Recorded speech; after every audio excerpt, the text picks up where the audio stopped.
All right, good evening, everybody. We'll get started here in just a moment. But as always, if you can hear us, and if we are streaming in 1080p, just go ahead and give a thumbs up in the chat, and we'll go ahead and get started here momentarily. Last but not least, if you refresh your web browser, you should be able to rewind the stream. So we have the DVR enabled. Once again, we'll get started here in a moment. Thanks for joining, and happy Memorial Day.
All right, everybody, I think we can go ahead and get started.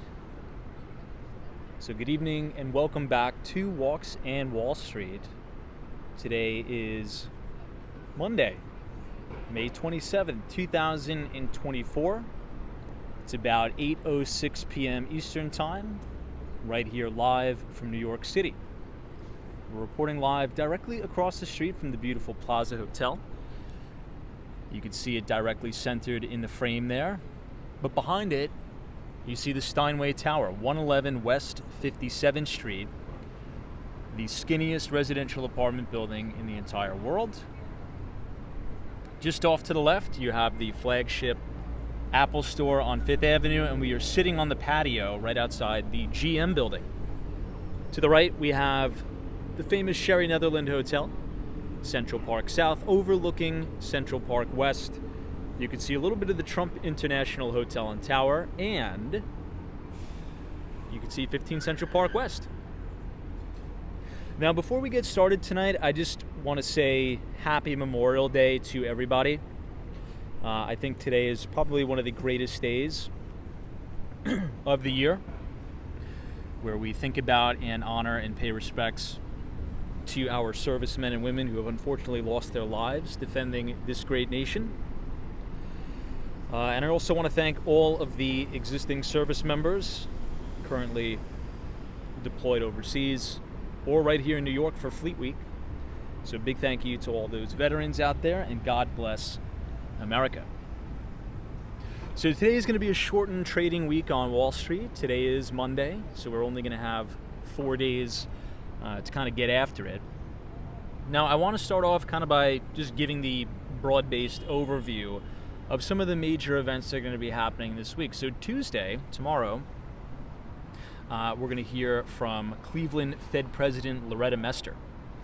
So it's going to be an action-packed week. We're going to hear from many Fed presidents a little bit later in the week. We're going to hear from New York Fed President John Williams as he speaks. It's going to be interesting to see the different perspectives and the different comments and opinions of these different Fed presidents as we head closer to the next FOMC meeting. Also at 9:55 a.m. tomorrow, we're going to hear from Minneapolis Fed President Neel Kashkari. He's one of the most, I should say, prominent voices at the Fed. He's always on CNBC. He's always on Bloomberg. I would say he's one of the more well-respected Fed presidents. We're also going to get consumer confidence numbers out tomorrow at 10 a.m. And then we're going to wrap up the day at 1 o'clock with Fed Governor, Lisa Cook, and then San Francisco Fed President Mary Daly is going to be speaking as well. Wednesday, we're going to hear from Fed President John Williams, and the most important thing of the week, we're going to get the PCE index. So we're going to get more inflation data out. That's going to be dropping Friday, May 31st, right at 8:30 in the morning. The PCE index will be coming out for April. Estimates is that inflation is going to increase to about 0.3% month over month. The year-over-year reading is expected to be about 2.7%. Core PCE, which excludes volatile food and energy, is expected to come in at 2.8% on a year-over-year basis and 0.2% on a month-over-month basis. Now, as we know, inflation has been running hot. We just got CPI out a few weeks ago, much hotter than the Fed has been expecting. And if you want a sort of like a primary source here, if you go ahead and type CPI in the chat, I might as well go ahead and do it for you. Once again, CPI in the chat. The Nightbot is going to drop the link to the Bureau of Labor Statistics, and it's going to give you an infographic that you can kind of play around with. We've been making some pretty good progress on getting inflation back down to that 2% target. However, here's the problem. We kind of bottomed out from our progress in June of 2023 when CPI hit 3%.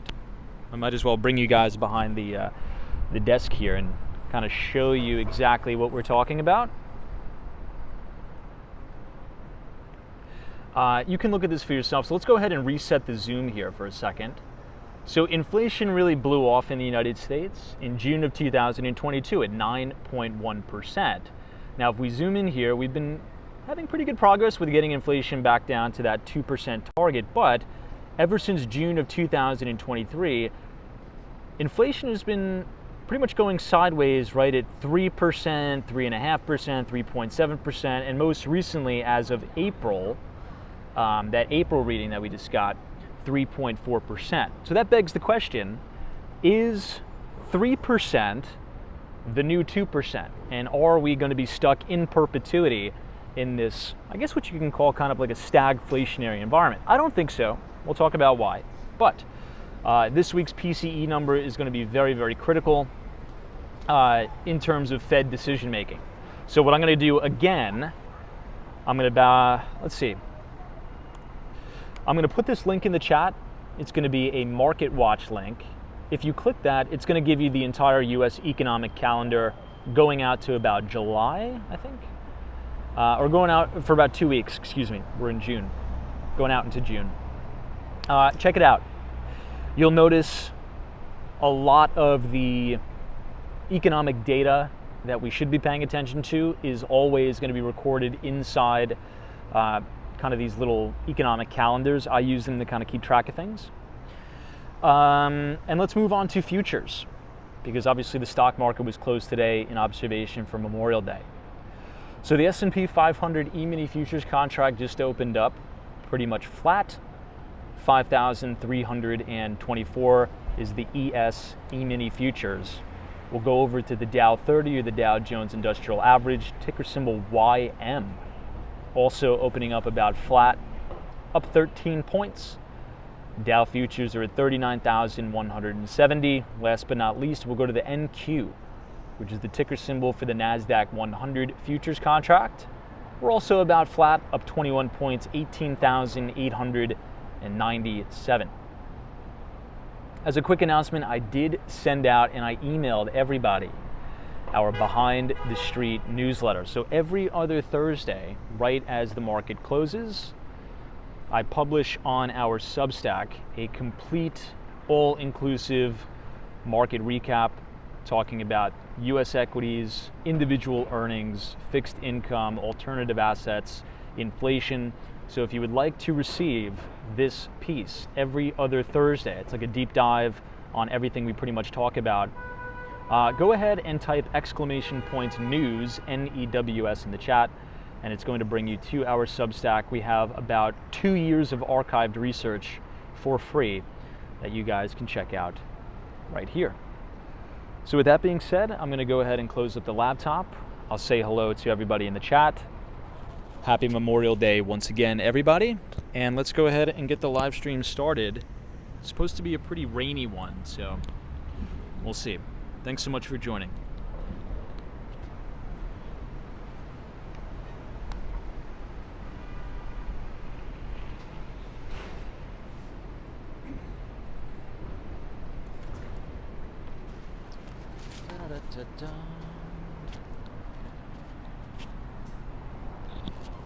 All right, got the microphone on. It's supposed to start raining here in a bit.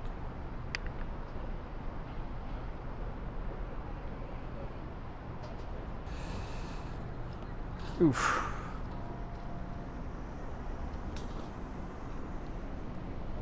All right, cool. Hey, I see Lena Sandoval. Always a pleasure to see you.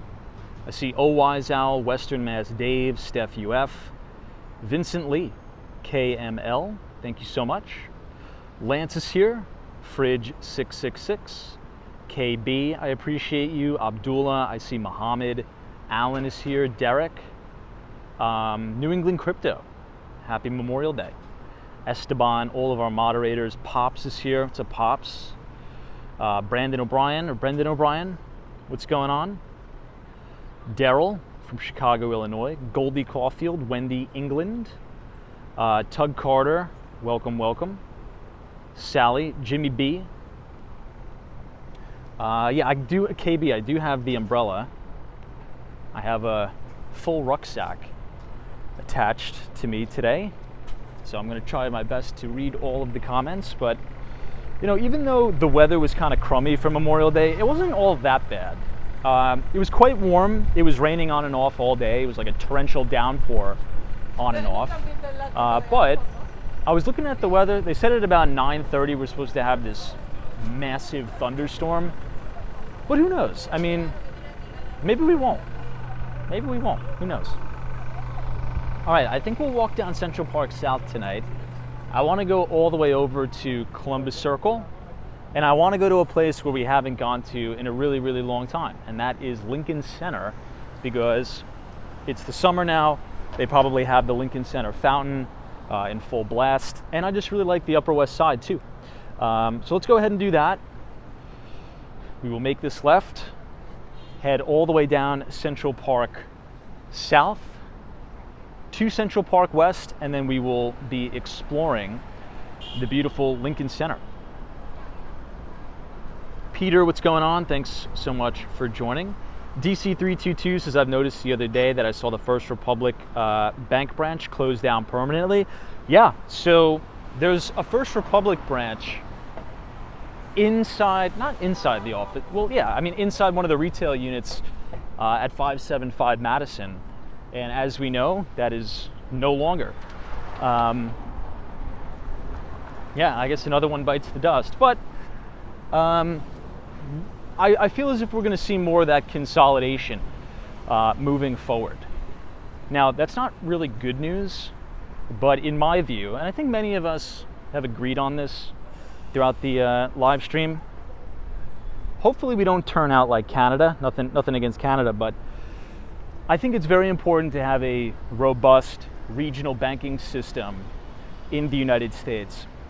And unfortunately, what I believe is going to happen is the JP Morgan Chases, the Bank of Americas of the world are going to continue to grow bigger and bigger and bigger, and essentially cannibalize and eat up a lot of these smaller regional banks. That's just the way I see things going. Again, I'm not like cheering that on or anything. I'm actually quite bummed about that, for lack of a better term, but I'm assuming that's what's going to happen. Alan, what's going on? UniJ23, Ozzy says AOC prayed Trump's Bronx rally would get rained out. KB says, can you please say hi to my son, Sydney? Good to see you. Thank you so much, Sydney, for watching. Smart kid. Start him early, right, in the investment business. So thank you for watching and supporting. I want to go back to some of these other comments. I want to see what you guys said about is 3% the new 2%? Ren 1018, always a pleasure to have you here. Thanks so much. Because we are getting PCE this week. I just gotta scroll up.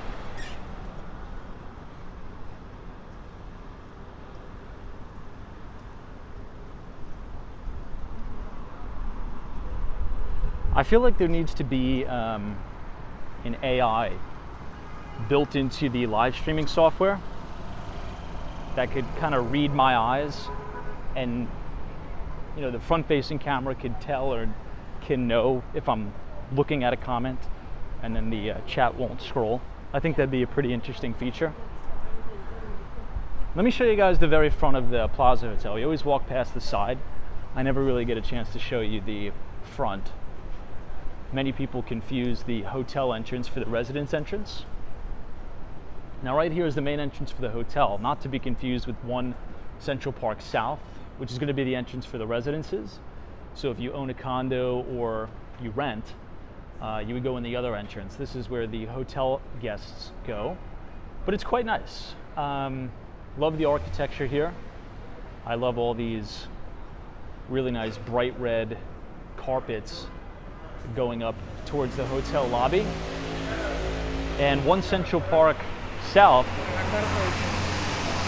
is going to be just off to the left here.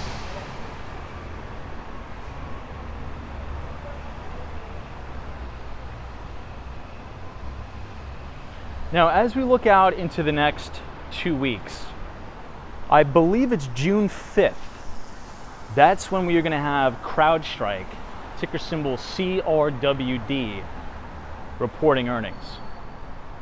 Now, we've been talking about cybersecurity as a broader theme, or I should say a trend, to go forward into 2024 and beyond, particularly as we are in an election year. And now that it's the end of May, guys, it's crazy. Pretty soon, we're going to be covering the election on the stream, whether we like it or not, right? I think it's going to be a very, very volatile time. We'll get into that later.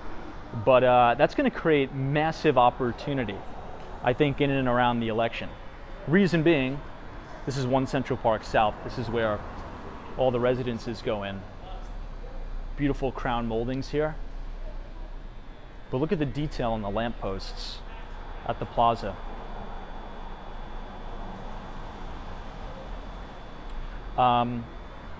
Anyway, I'm kind of all over the place. But yeah, I think as we cover specific sectors, I feel as if the main thing about cyber, and this is from my decade of experience, I actually sold a lot of this software. I mainly sold a lot of Zscaler products through the channel, it's called. And when I would meet with CTOs, chief technology officers, engineering teams of big companies, really the number one thing that they would say, or their pain point is what we would call it in the industry, is they don't want to have 50 million different vendors. Same thing with telecom. If you work for a main or a huge organization, Fortune 500 companies, chances are you hire something called a TEM, a TEM, it's called a Telecom Expense Manager, and they handle all your different vendors. That's how laborious and crazy this stuff can get. I mean, if you're a Fortune 500 company of 30,000 employees, you hire and outsource a lot of people to negotiate these contracts and build out your tech stack. And as organizations look to, increase these operational efficiencies and drive down overall cost, if they can just deal with a handful of vendors, right, it makes it a lot easier to consolidate things. It makes it a lot easier for billing purposes too. So the big play, in my view, going forward is what you would call like the platformization or the platformatization of cybersecurity, where you can have all of your cyber infrastructure under one house at one vendor. And from my experience, Palo Alto is doing a really, really good job at this. Probably neck and neck behind would be Zscaler and CrowdStrike. I think it's going to be very difficult for niche style cybersecurity companies that just specialize in one thing to be successful. What I think is going to happen is you're going to see a lot of consolidation. You're either going to have some of the big players like Microsoft buy them up, private equity will probably buy them up and then try to sell it to other big companies. But it's going to be interesting as we listen to CrowdStrike's earnings call. Number one, listen in for demand, right? Is demand for these different cybersecurity solutions growing, or are they declining? Pretty obvious it's growing, but what's the feedback from a lot of the larger customers, which is what we would call the enterprise, right? So if you're in the tech sales or software sales or telecom sales world, kind of the hierarchy, the way it works is at the bottom, you start in SMB sales, which stands for small to medium-sized business. So you would start off as like an account executive selling into small SMBs. This is the Ritz-Carlton, New York, here at Central Park. This is another beautiful Art Deco building that's unfortunately covered in scaffolding. Anyway, then if you perform well, right, you would have your mid-market, which is pretty obvious, descriptive-wise.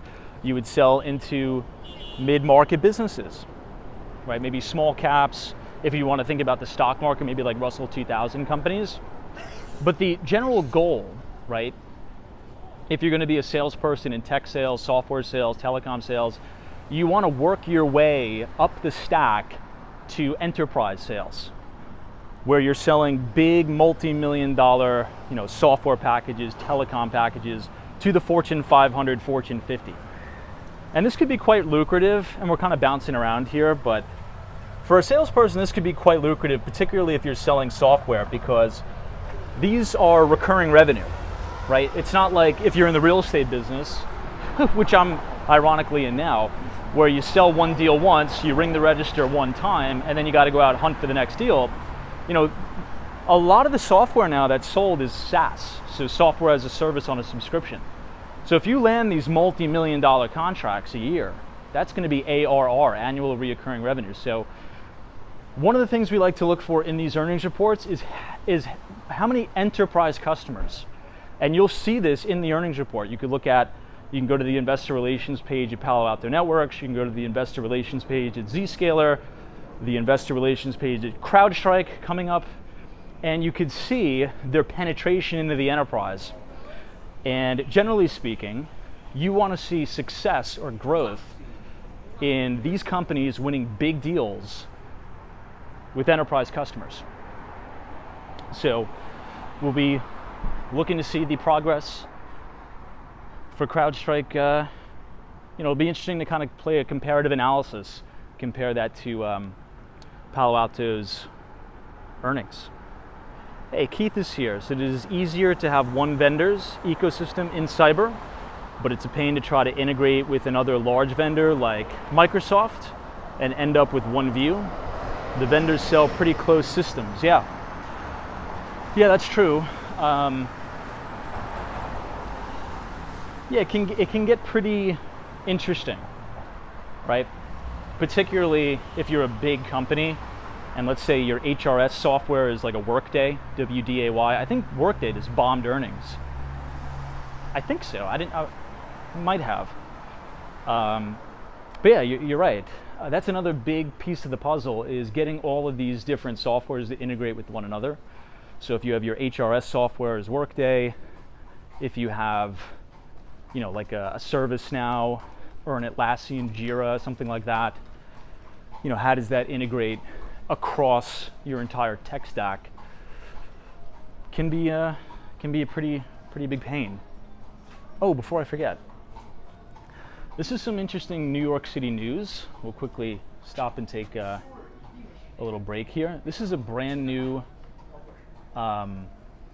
restaurant. It's a steakhouse here. Bourbon Steak. It is right off of the lobby of the beautiful JW Marriott Essex House.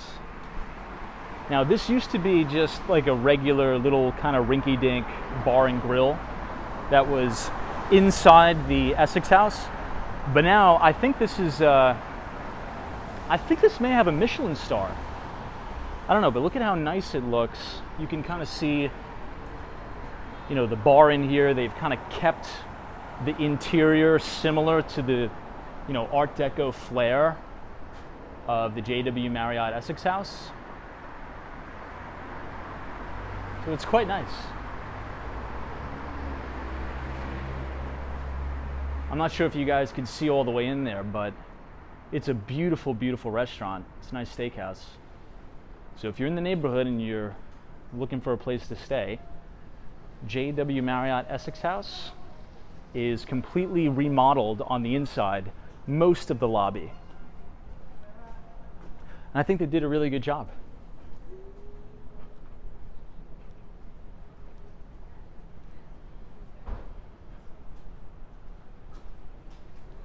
It's an older hotel, it's a 5-star hotel, but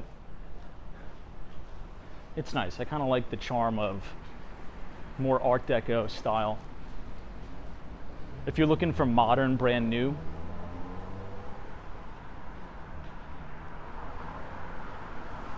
you could look at maybe the Park Hyatt, New York.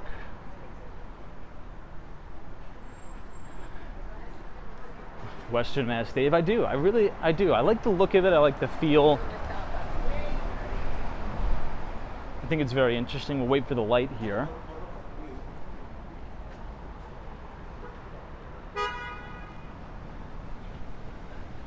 Wow, you guys said you just had an advertisement? Really? That's strange. Peter's Bourbon Steak is also in Nashville at the Marriott.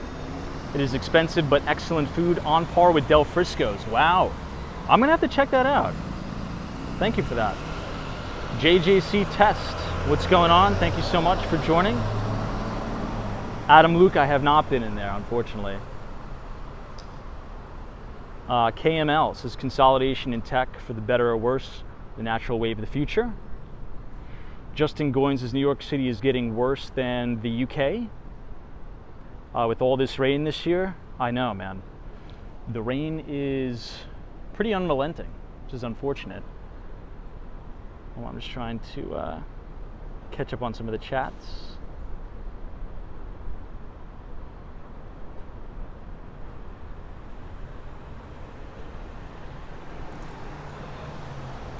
Let me see if I could do one thing. Hold on.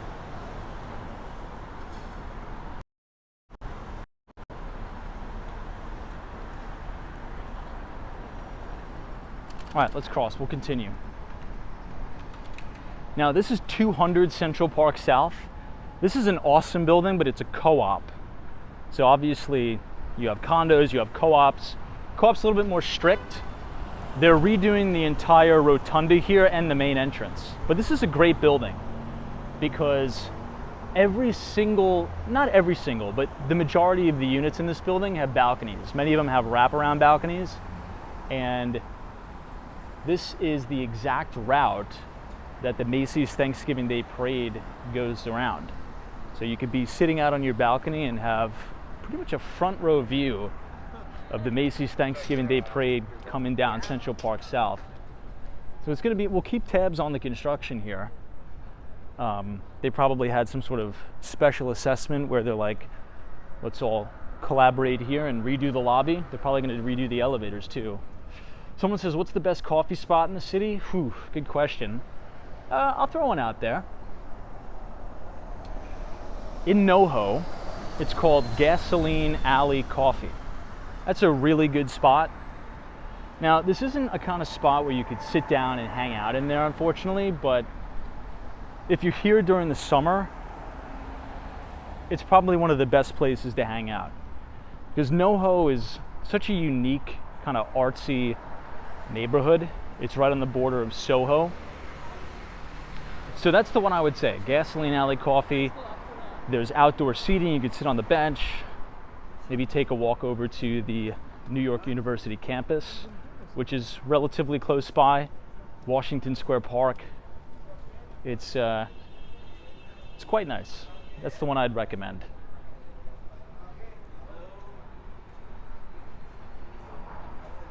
Someone says, what do you think about the new AI venture with Elon? Well, didn't they just secure a funding round? I saw something come across the terminal, but I didn't really have enough time to read it. I think Photos from Around New York put that comment in the chat, but didn't he just have a pretty big funding round, or had a pretty decent raise? I mean, I guess congrats on that. That's awesome. Now, here's what I don't understand about Elon Musk, and maybe some of you could help me understand. Well, first I'll lay out this narrative, and let me know if you agree or disagree. You don't have to agree, this is just my opinion. I really do think that certain people are just built different. Because a really good piece of advice I got is, don't try to do 50 million different things. Try to pick a handful of things, or even just one thing, and get really, really good at that, and become an expert at that, and hammer on it, and you have a more probability of being successful than if you do 50 million different things and you spread yourself too thin.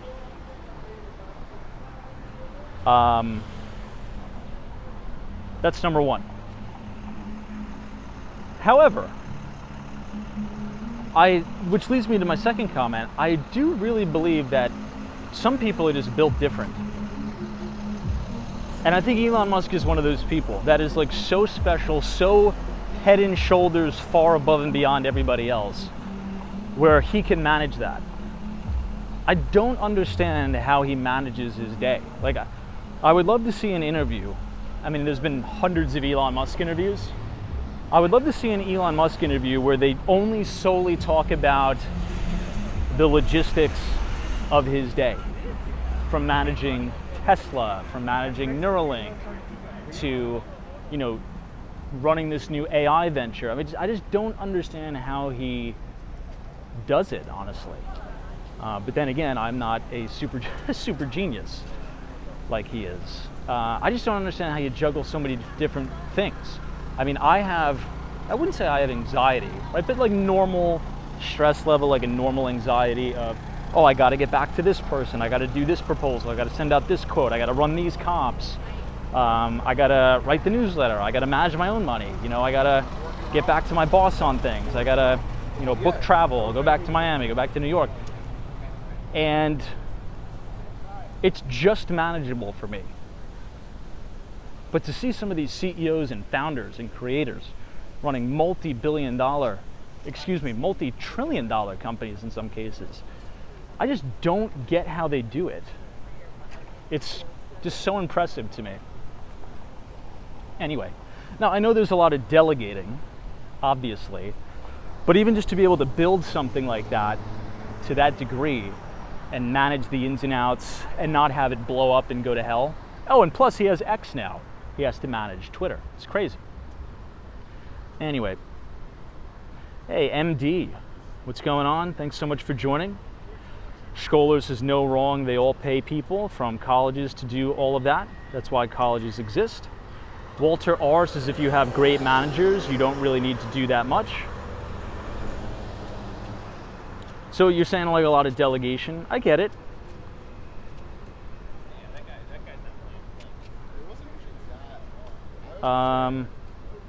Wise Al says everyone does it for him. He's just the money man. I don't know about that, honestly. I mean, at that level, you have got to be an operator. right? Have the vision, have the ideas to be able to execute. SpaceX, I guess, is another one. But I think I agree with you guys, surrounding yourself with the right team. There was a really good interview, Ken Griffin, Citadel Securities. And he was asked, he's like, what is your key to success for Citadel? And he said many of the things, like exactly what Schuler said in the chat. It's you find the smartest and most capable people on the planet. You have a blank check. You say whatever you want, you get, and you drive the ship. Which makes sense, right? Obviously easier said than done. But create an environment where it automatically attracts the best and the brightest minds from all over the world to want to work for your organization. You pay them well, and it's off to the races. And if you think about the best companies on earth, and then if you just go to LinkedIn and just click on the employees tab, and you look at some of these people who have, who currently work or who have worked at these companies, you'll be quite impressed by their resumes, right? They have advanced degrees. Probably most of them went to an Ivy League school. They have advanced degrees like masters or PhDs or MBAs.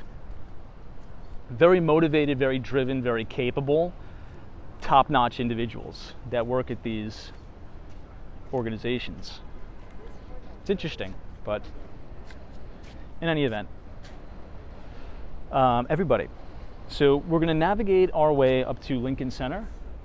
I just wanted to quickly pull off to the side because Central Park is pretty much in full bloom now. What you're seeing right here, for all of those new viewers, this building, this is the first building ever constructed on New York City's Billionaires Row. It is 157 or 157 West 57th Street. The developer is Extel. CEO and founder is Gary Burnett. This building right here is the Steinway Tower. It's the skinniest residential apartment building in the entire world. And just over the tree line here, thank God everything's in full bloom, that is 432 Park Avenue. Harry Macalo developed that building. And we do have a little bit of breaking news. So one of the brokers who works on our floor here at Douglas Elliman, Noble Black, extremely talented guy. I mean, just a total freaking rock star. If you look into this guy, Noble Black, super talented, very, very business savvy, probably one of the best brokers in the world, quite honestly. Just landed an iconic trophy listing at the very top of 432 Park Avenue. I'm assuming they're probably gonna have a broker open house soon. We'll probably go to that. Do some research into the unit. It was originally sold to a Saudi retail magnate, I believe. You would think Saudi Arabia, you think oil. No, I think this is a big retail family, one of the royal families there. They bought it, I believe, for a little bit over 90 million, and I think they just listed it again for 100 million. It's the entire floor. Now, rumor has it is that the gentleman who owns it, or the family who owns that unit, has never actually been in it. They've just purchased it and never even set foot in the building. Kind of wild, right? Anyway, this is the Trump International Hotel and Tower at 1 Central Park West.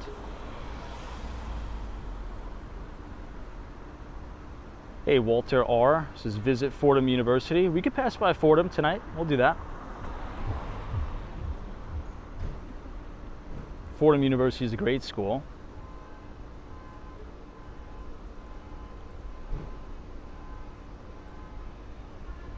Des says, did you see the new loop building that they're going to build at Billionaires Row? That's a fake. They're not going to, that's just like a parody. That's not going to actually be a building. This building is 15 Central Park West. This is one of the most exclusive buildings in all New York City right here. It's nicknamed the Limestone Building. Construction completed during the depths of the financial crisis in 2008, but it's still sold out. It was a complete sellout and it commanded unbelievable price per square foot. That kind of just shows you that very, very seldom is there ever a recession at the ultra high net worth level. That building with the gold top right here is 220 Central Park South. The developer is Vornado, so Steve Roth's company, and then towering over 220 Central Park South is Central Park Tower, another Extel building. It's strange because Vornado doesn't really do luxurious megalodon skyscrapers, not usually. Now, it's a great development company. They're publicly traded. Ooh, look at this. Beautiful corridor here, 15 Central Park West. But Vornado is in charge of the Penn project, the revitalization of the Penn District. Penn 2 is the project. We've been many times, and I think they've done a fantastic job with totally revitalizing the Penn District in New York City. This is the main rotunda at 15 Central Park West. Just really, really stunning. Usually you have these big gates, they're closed most of the time. And this is kind of another cool shot overlooking Billionaires Row.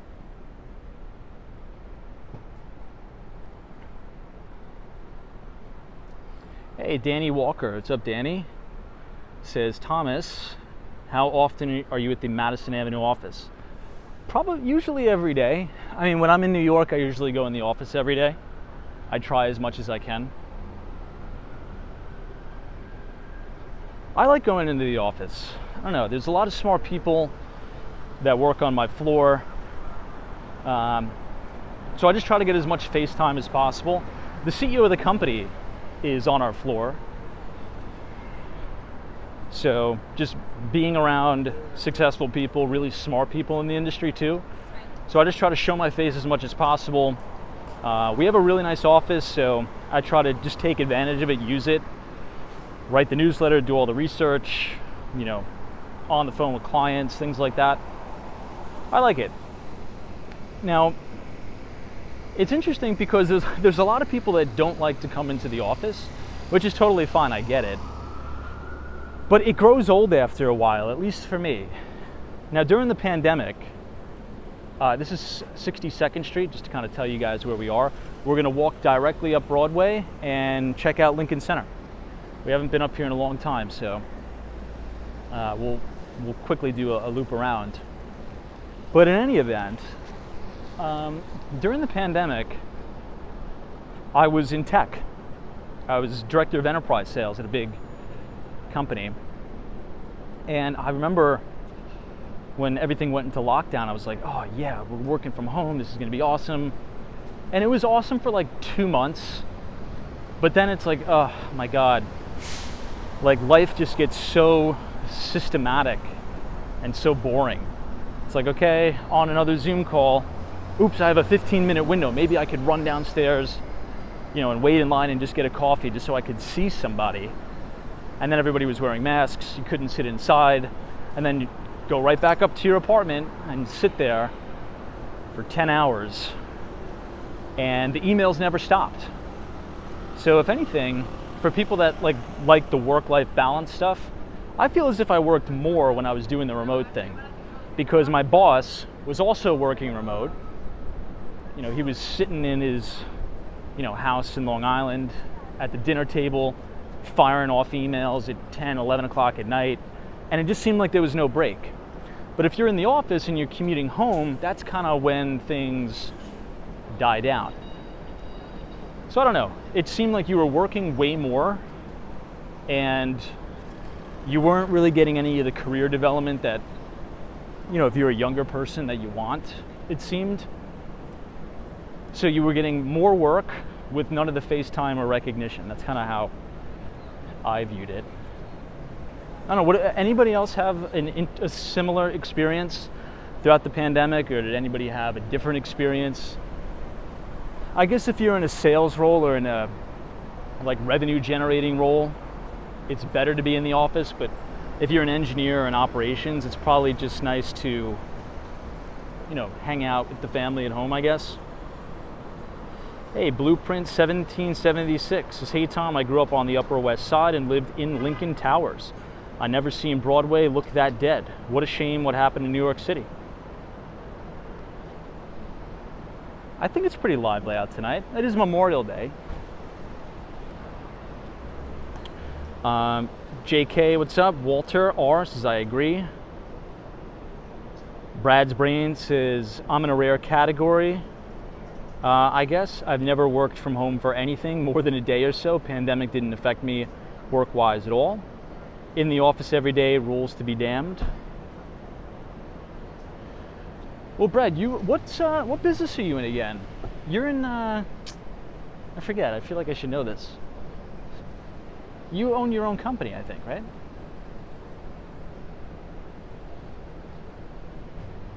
Wow, guys, look at Lincoln Center. Looks like they're building something, some big stage. Check that out. Herbert says, yes, Tom, it seems like during the pandemic we were always on call, quote unquote, for sure. Walter R says, the only thing I feel like I was better and more productive in the office. Agreed. Alan says, I work in procurement for my company, 0% customer facing, all behind the scenes. I have social anxiety, so I prefer to be remote. Well, that makes sense, right? If you're not customer facing, like Alan said, you can pretty much do your own thing and just, have that option to work remote. I get it. Makes sense to me.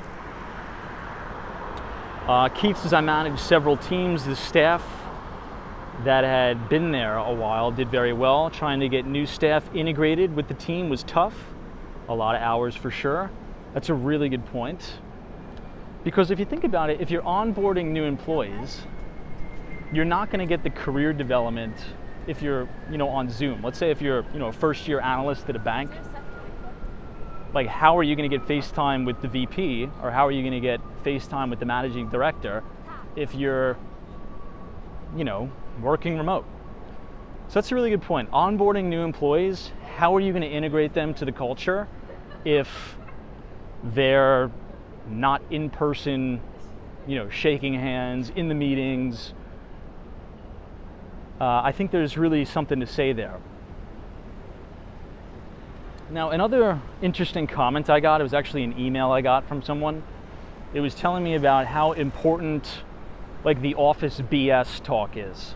Like at the water cooler or walking on your way to, a coffee shop or something. It's so important. Even though you're not being productive at work, just the chatter amongst your coworkers is so important, because you're building a relationship with them.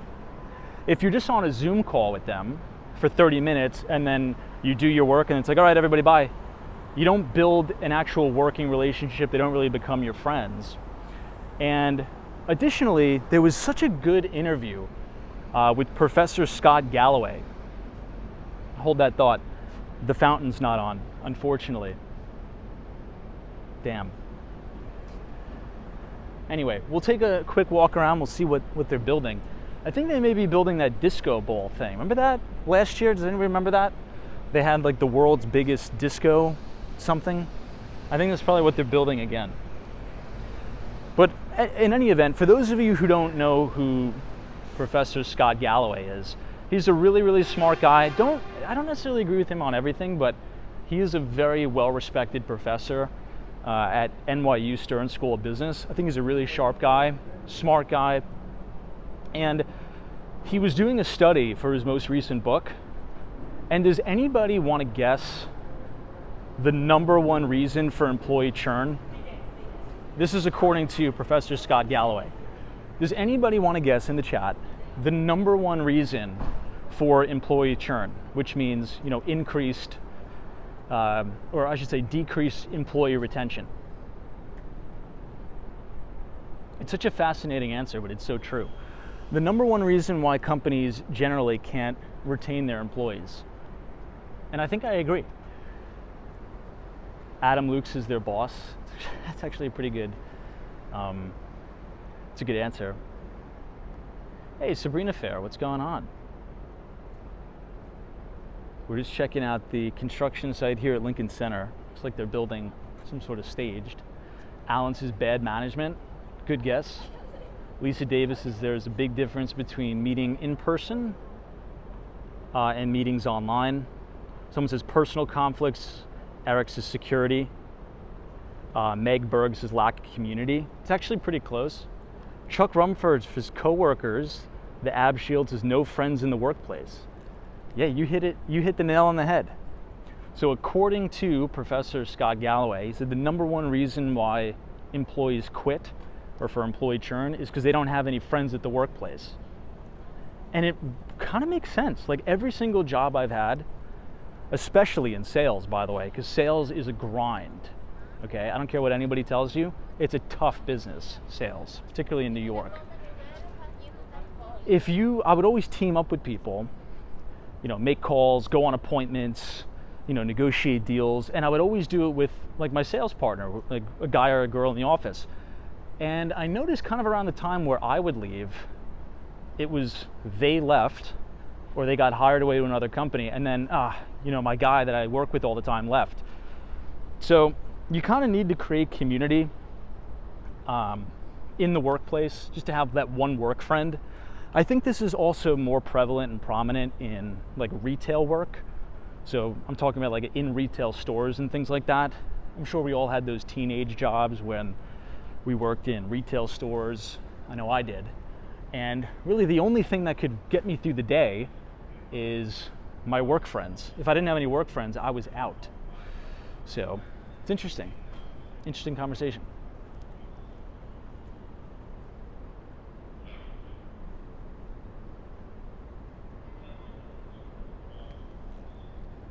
Man, such a beautiful night. We're over here by the Juilliard School of Music.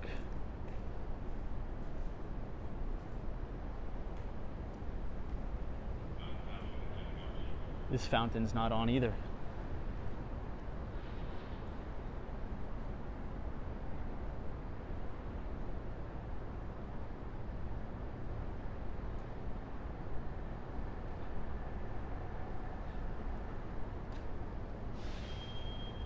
Now those two towers, that is the Deutsche Bank Center.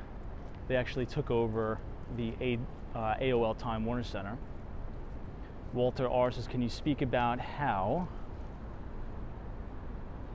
a lot of firms on Wall Street aren't hiring as much, more specifically interns and grads? I don't know if that's necessarily true.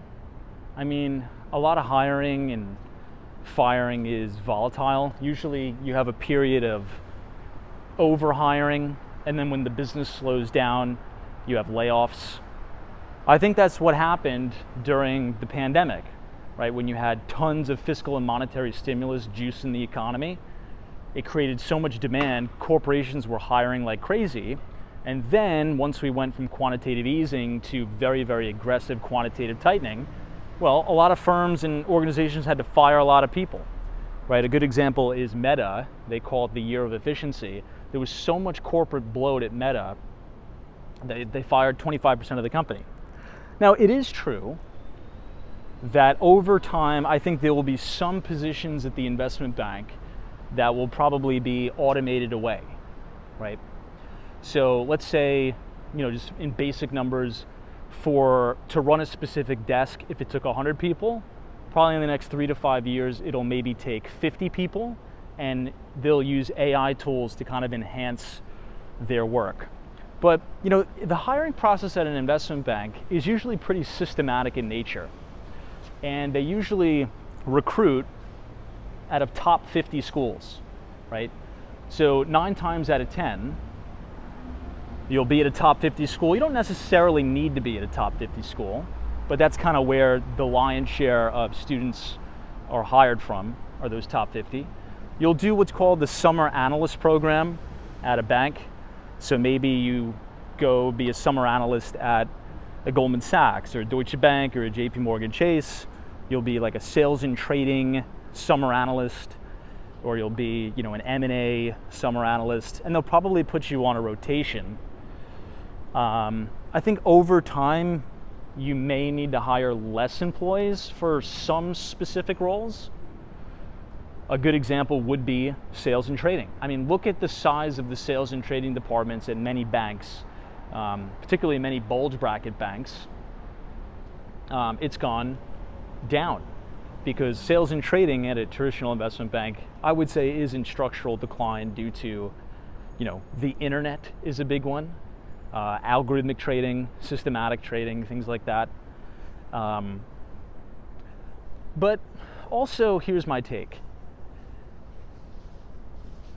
We don't know the types of jobs that are going to be created. Ooh, I think there's a leak here. You guys hear that? There's a leak inside the place.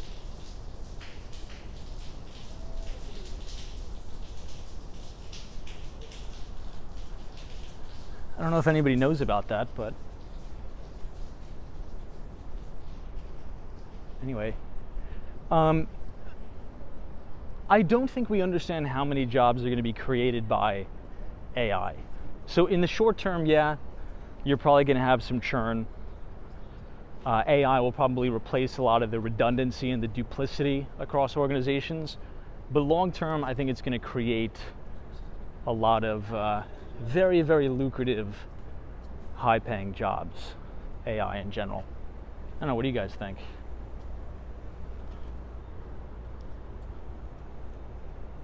I know, Dave, right? It's like a waterfall in there. All right, one more look at Lincoln Center, and then let's head downtown.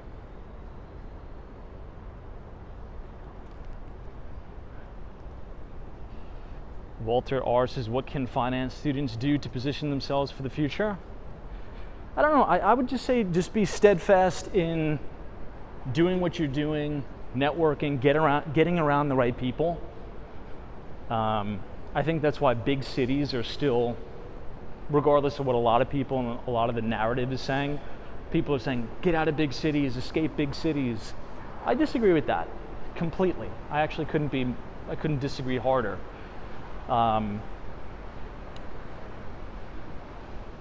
Particularly finance, Wall Street, it's the money business, but it's also the relationship business, right? Particularly and especially if you want to work in IB at a big bulge bracket bank. So there's a lot of nepotism there. So I would say double down, if not triple down, on your networking and do the job before you have it, right? There's a lot of people who interview, and this goes for the hedge fund business and any business in general. There's a lot of kids that'll, get 1 trillion degrees. They'll have all this alphabet soup at the end of their name, which is great, which you should get, right? You should pursue the highest education possible, but they don't do the job before they get the job, right? So, for example, let's say if you want to be an equity research analyst at an investment bank, you get all the pedigree, you get your master's and all this stuff, but then when it comes time to interview, you don't have a portfolio of work, right? If you want to be an equity research analyst at a bank, you should be being an equity research analyst right now. Show me how many stocks you're covering right now. What are your price targets? Build your portfolio of work now. It's very, very doable. If you want to be an M&A, do the job before you get the job. Keep a log or a record of companies that you think would be good acquisition targets, right? Write reports on them, publish them on Substack. Have that go-getter attitude to build a portfolio of work before you get the job, right? You should have an entire Rolodex of Substack articles, opinion pieces that you publish in newspapers, files and files of Excel documents with your discounted cash flow models, modeling different sectors, modeling different stocks. Do it before you get the job, because there's a lot of people, right, who have the fancy degrees, which is important. That's very, very important to, get a good education, go to college, but they don't have that dog in them. They don't have that go-getter mentality to do it before they get the job. If you want to be a trader at a hedge fund, right, get the degrees, get all that stuff, but start running your own money. Go get a job somewhere, go get a summer job, mow lawns, and run some money, right? And do a post-analysis of what you learned. Why did you buy the stock? How did you model the stock? What was your thesis? And you don't necessarily even have to make any money, by the way, right? What hiring managers are looking for is to see if you have the core competence to not be coddled and essentially be a child, right?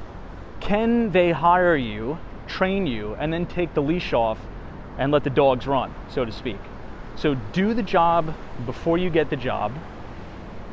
And if you do that well enough, you'll probably get hired anyway, anywhere. And who knows, if you do it really, really well, maybe you don't even need the job. Maybe you'll just do it yourself. So that's what I would say.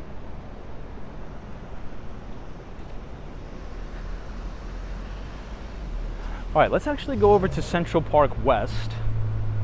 It was cool to see Lincoln Center, but unfortunately they didn't have the fountain on, which kind of sucks.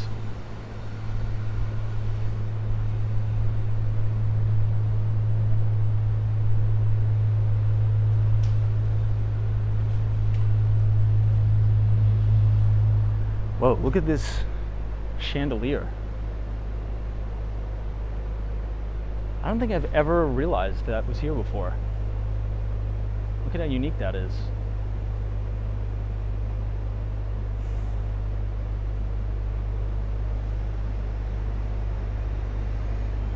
It's a little gaudy, right? Not in a bad way, but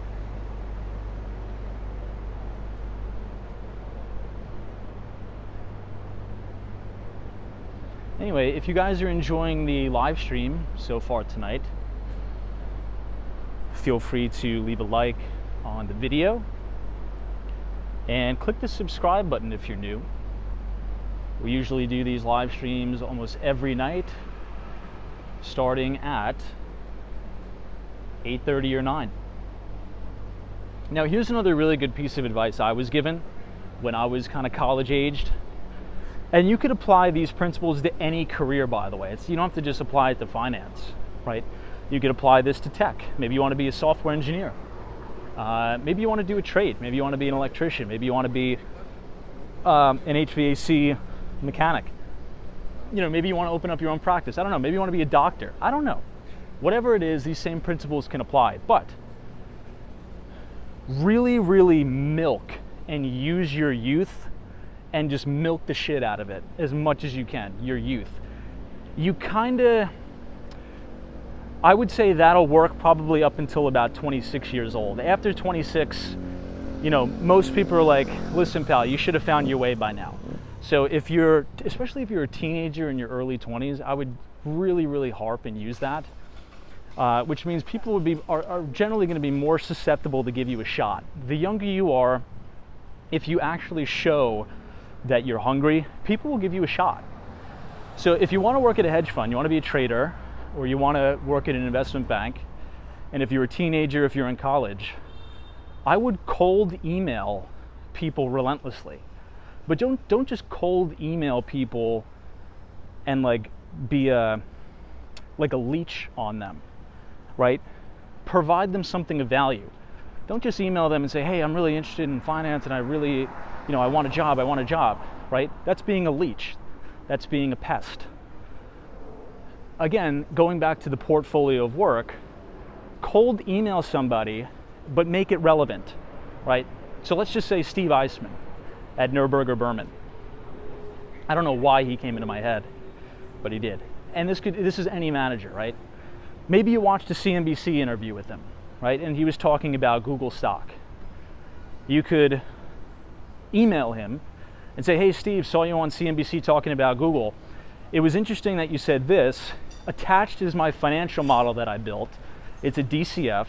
Here's why I think your calculations are going to be correct.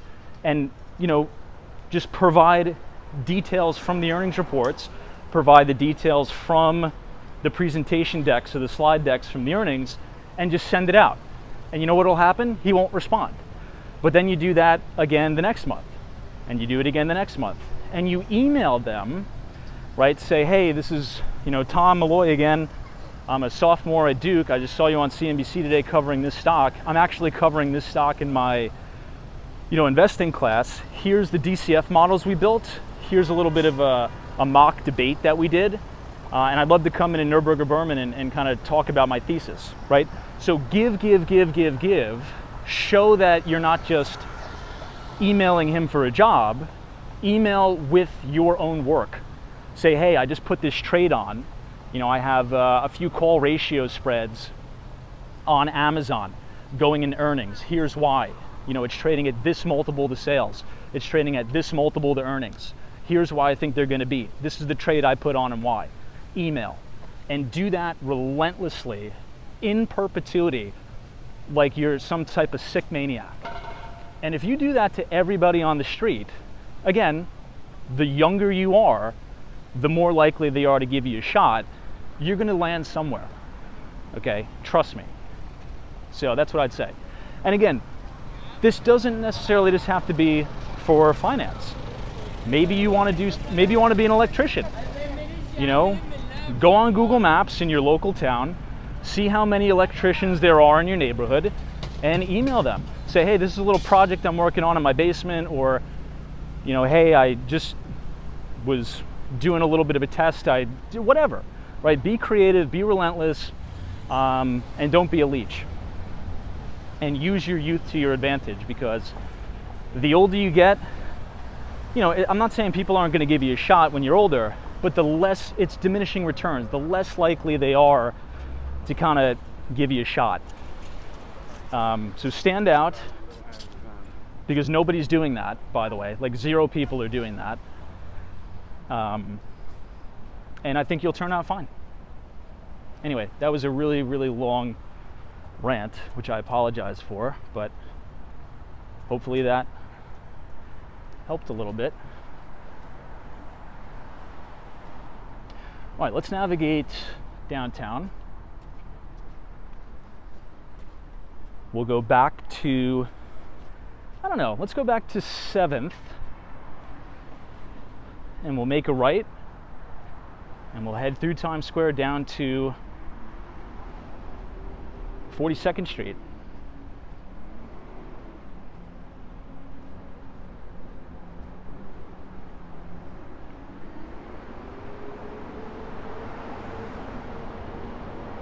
Wow, the rain actually held up. Pretty pleased about that. I thought we were going to get soaking wet.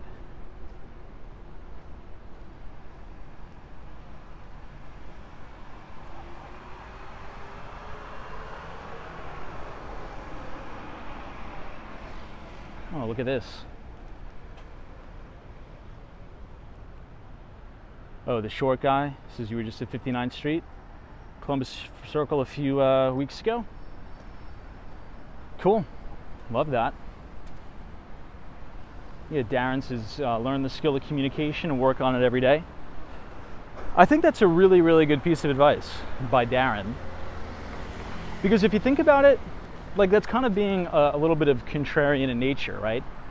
Because with all this talk of AI, like computers and robots doing everything, and I think that's actually going to elevate the human experience and make it more valuable. So the more effective a communicator you are, right? Work on your public speaking.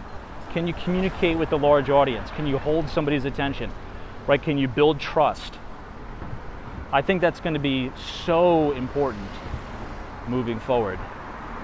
So I agree.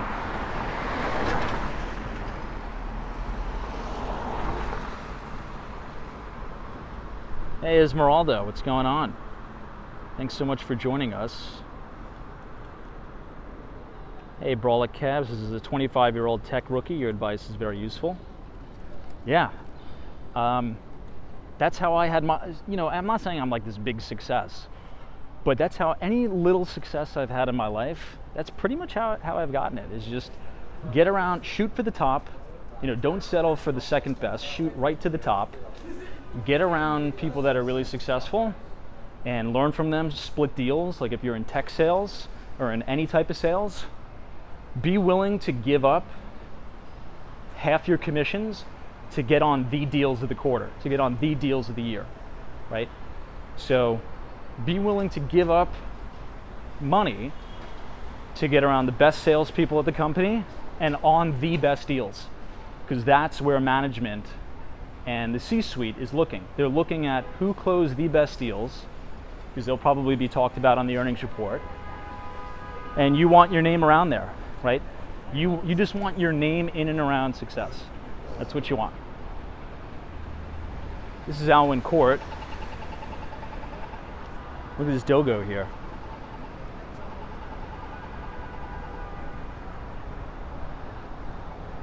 Check out how gorgeous the architecture is here.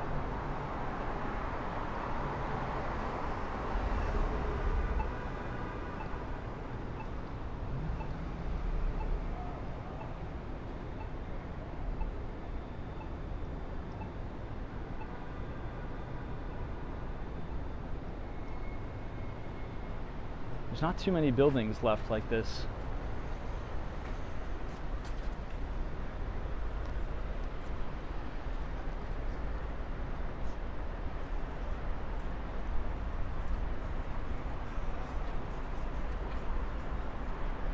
It's cool, right? 180 West 58th Street, Alwyn Court.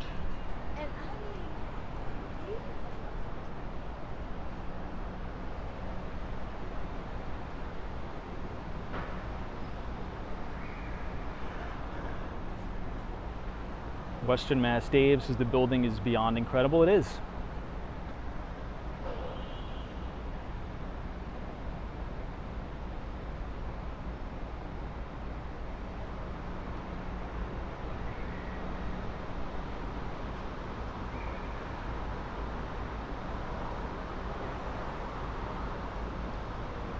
Eric says it's a lost art. It really is. There's another building I really like. It's called the Osborne.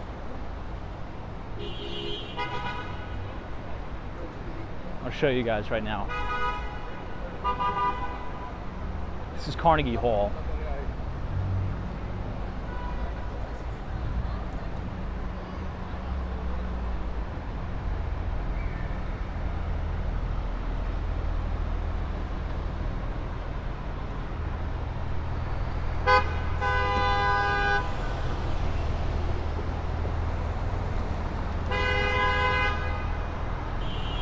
So if you want to see what I'm talking about, go to Street Easy and type in 205 West 57th Street or the Osborne. And there's actually an apartment for sale here, but it's really not an apartment, it's like a library, it's like an office. It's so cool. So check it out. If you guys are interested in like amazing architecture, go to Street Easy, check out the Osborne, and look at that apartment that's for sale. But it's essentially just one big office, and it looks like a really old library. It's cool.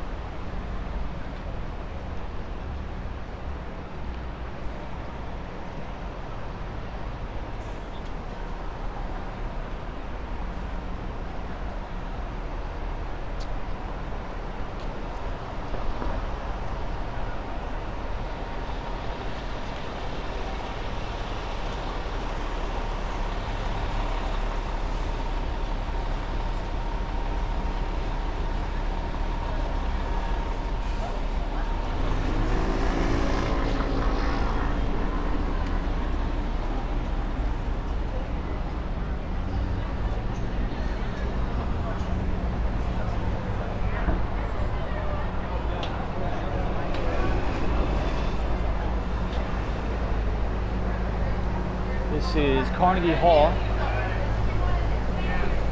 Unfortunately, there's all scaffolding all over it.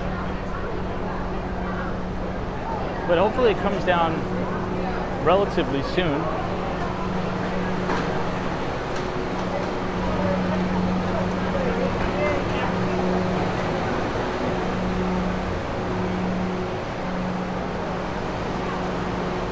You can see everybody waiting to get out.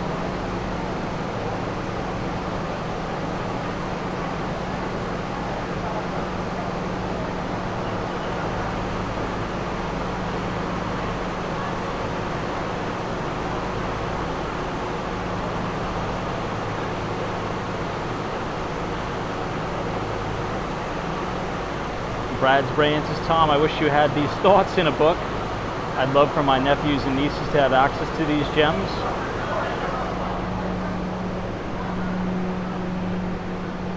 Well, I guess you could tell them now, right? Might as well just tell them.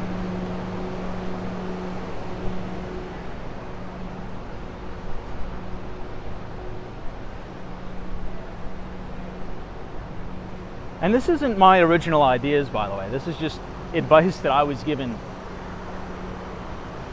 early on. And it helps to be in a big city where you have very competitive people. This is 157, my favorite building, on Billionaires Row.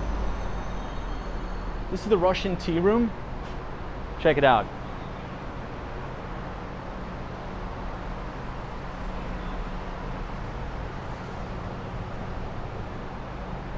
Deesa's another political ad. Are you guys really getting advertisements? That's strange.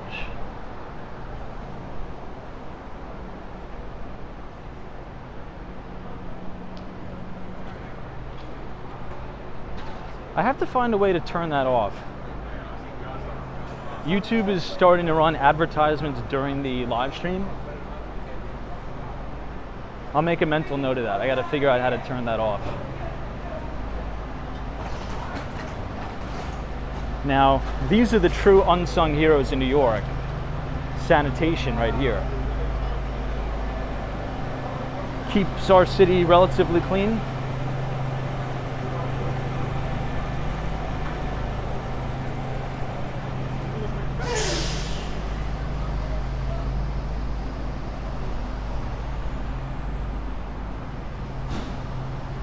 What? That's so strange. Everybody says they're getting political advertisements. I hope that's not a thing now.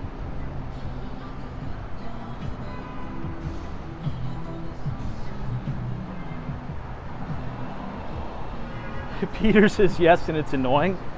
Well, I can't control it. I don't know. Let me see. Hold on one second. Let me see something. Let me see if I could turn this off. Quick intermission. Hold on.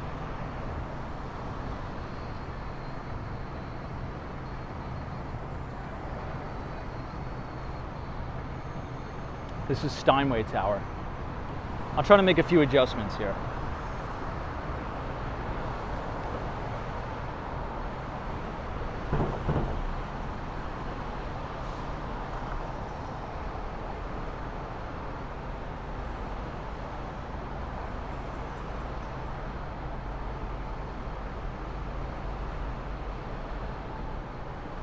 Oops.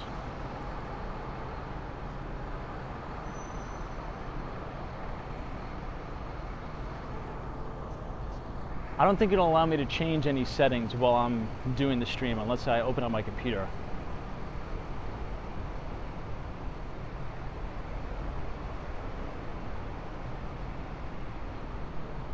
Anyway, we'll figure it out later.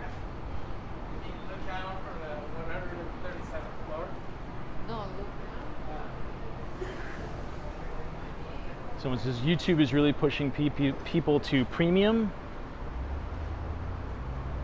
Ah, I got it. Yeah, YouTube is, and you know, from a business standpoint, that's actually kind of interesting. And I think that's, again, it's annoying for the consumer, but it's good for the business because advertising is very volatile. And also advertising is very cyclical. It's a very cyclical business. So what is more controllable, right? And this kind of goes back to our software talk. If you can, you know, force people to sign up for a YouTube Premium. How much is YouTube Premium, by the way? 12 bucks a month? Is it $12 a month? Anyway, if you can get people to sign up for YouTube Premium, that is going to be a very, very predictable revenue source for you, right? And Wall Street, particularly Wall Street, really loves predictable revenue streams. Because if you can get people paying monthly, well then it's just a simple equation, right, as we head down into the underworld. The equation is,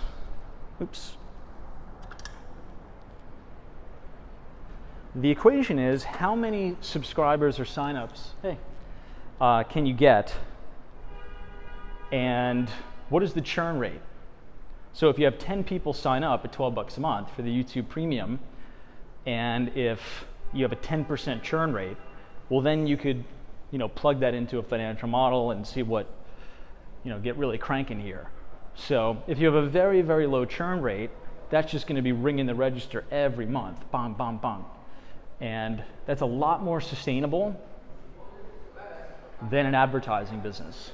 Now, an advertising business is quite lucrative, but what's way more lucrative is a subscription service you can control, and also price, I was about to say price manipulation. Not manipulation, price control. So play this out. Let's say if you have 100,000 people signed up for a YouTube subscription service, right? And let's say if it's $12 a month. Maybe in 2 years, they could put a big notification out to everybody and say, hey, everybody, we're raising our prices from $12 a month to $14 a month. Well, people are probably going to complain. People are probably going to be very upset. But guess what? Most will just pay it. And then you have a windfall in profit. So maybe that's the play with YouTube advertising. Or I should say not with YouTube advertising. YouTube Premium.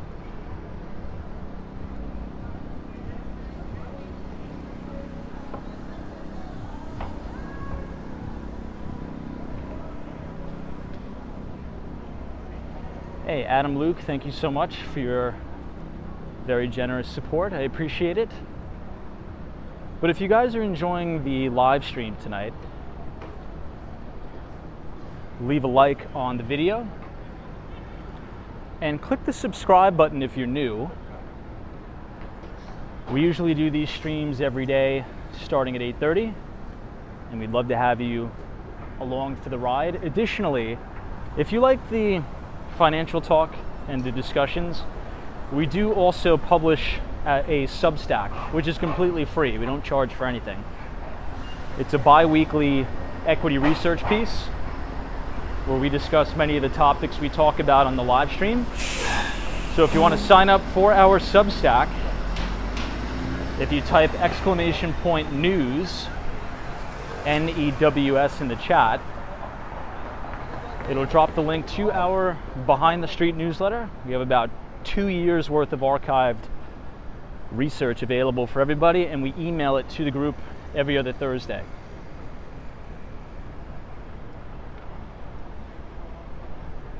New England Crypto says, I don't mind advertisements on YouTube. Ads are literally how content creators get paid on here. That's true. I mean, I'm not hating on the advertising business. I think ads are good, but like many people here said, I think it's the frequency, right?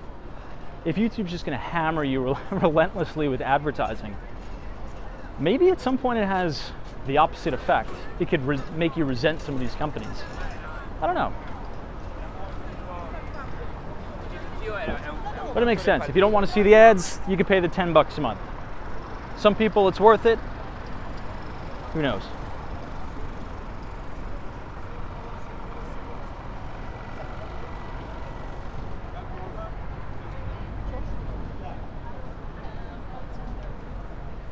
All right, we are walking past Charles Schwab.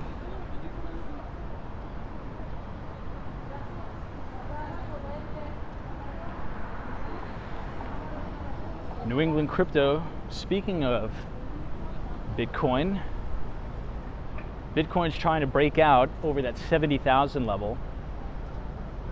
Someone keeps knocking it back down below 70. We'll see if it can break out.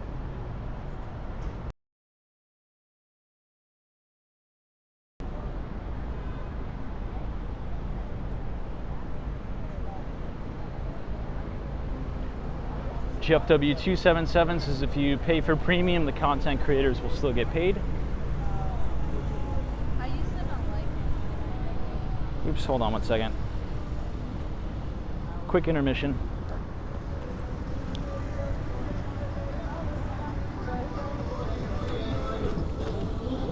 Hold on, I have to do one thing.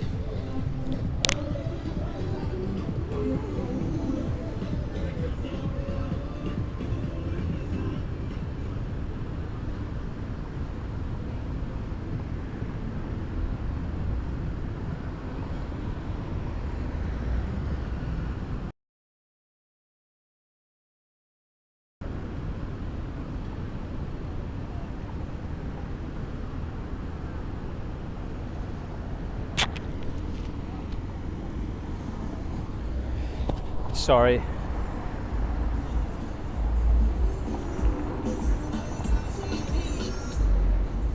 Hey, McLaren, thank you so much for your very generous $50 donation. Wow. It says, love the channel and the discussion. You have given great advice. Thank you so much for your kindness and your support. Much, much appreciated. You don't need to donate, by the way, but I do appreciate your support. It does mean a lot. But thank you for your kindness and your support. I appreciate it. Thank you, thank you. And happy Memorial Day, by the way. Hope everybody was able to barbecue today. Weather was a little nasty in New York, but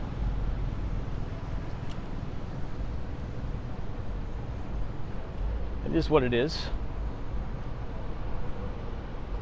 Now this is Nürburger Berman. Steve works at Nürburger Berman. That's probably why I brought him up. He runs a pretty big wealth management team right here. 1290 Avenue of the Americas.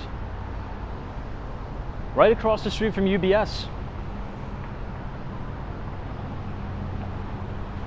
But once again, McLaren, thank you so much. I appreciate you.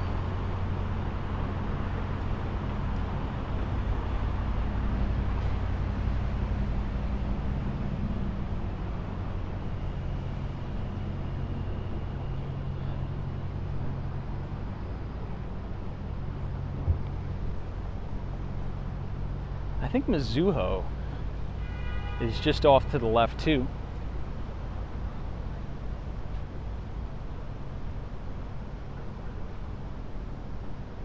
And BNP Paribas, which is the French bank. Now we're coming up on the beautiful Radio City Music Hall. And let's take a detour and go to 30 Rock or Rockefeller Center, because it's Memorial Day. And you know what that means? That means there's going to be American flags around the entire perimeter of Rockefeller Center. And it's a pretty cool view. So let's go ahead and check it out.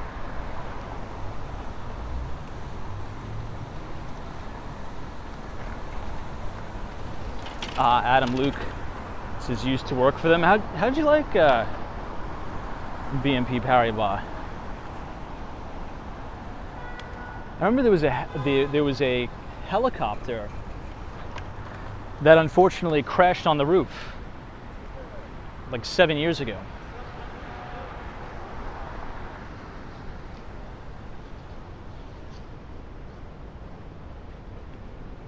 Rockefeller Center looks just so iconic.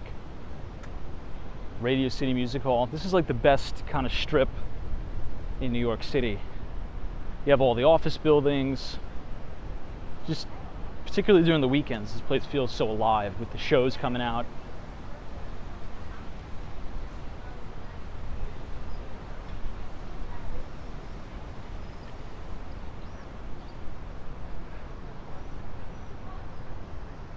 Now, you know where I've never been, by the way? I've never been to the Rainbow Room. Anybody here been to the Rainbow Room? Adam Lukes is very worker-oriented, as most French companies are. Says, yeah, I remember that chopper. What year was that? Because that was when I was working at 1166 Avenue of the Americas. I was working in the Marsh McLennan building. And I remember that. I mean, it's really sad what happened. I guess the helicopter wasn't supposed to take off because it was so foggy that day in New York. And thank God nobody else was on board. But I think the pilot may have died. And it just crash landed on the top of BNP Paribas, which is terrible, terrible. But yeah, never been to the Rainbow Room. Any of you guys here in the chat been to the Rainbow Room?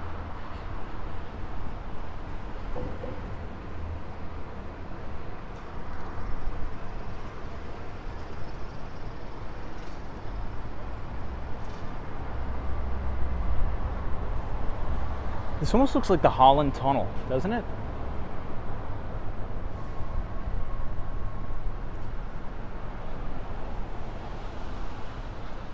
Wow, June 10th, 2019. Man, time flies. Peter says I ate there in 1993. The view of the Rainbow Room, the view from the Rainbow Room is amazing. Ah, they took the American flags down. They left one up. I wonder why they did that. So this used to, all the poles, usually during Memorial Day and the 4th of July, they'll have all the American flags here.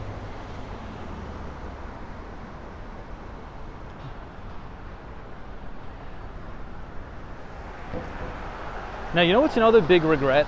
And I mean, I guess I don't really regret it, I was too young. The very, very top of the World Trade Center. What was it called? Windows on the World or something? That really sucks I never was able to go up there. I've been into the mall in the basement of the World Trade Center when I was really, really young with my parents. But Windows on the World, what was it called? At the very, very top of the World Trade Center was like an awesome restaurant. It's really sucks. But yeah, never been up there. Never in my life.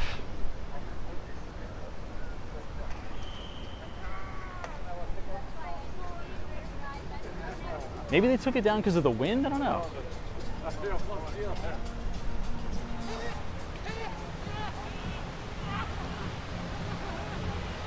Yeah, they took it down.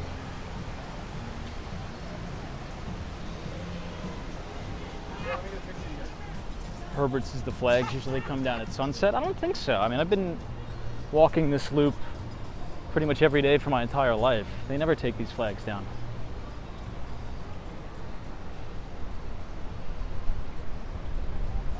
Oh, maybe they do put, I don't know. Anyway.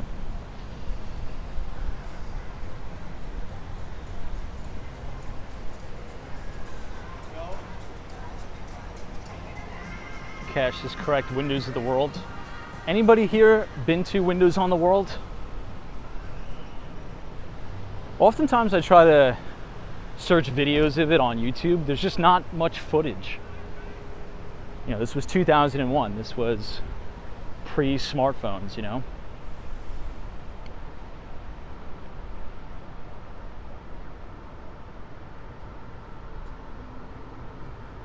Hey, what's up, Kevin D?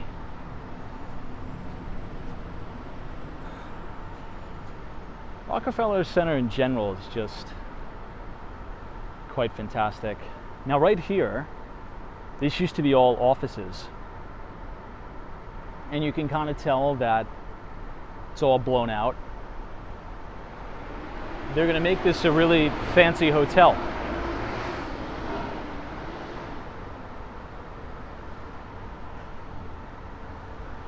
John says, Tom, was I in New York City on 9/11? No, I was not. I was like 5 years old. I really don't even remember it all that much, to be honest. Just too young.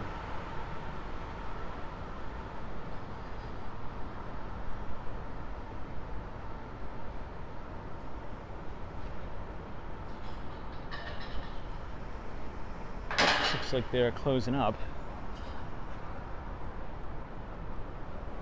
This way is 5th Avenue. This way is back to 6th. If this were December, standing right here is like a perfect view of the Christmas tree at Rockefeller Center.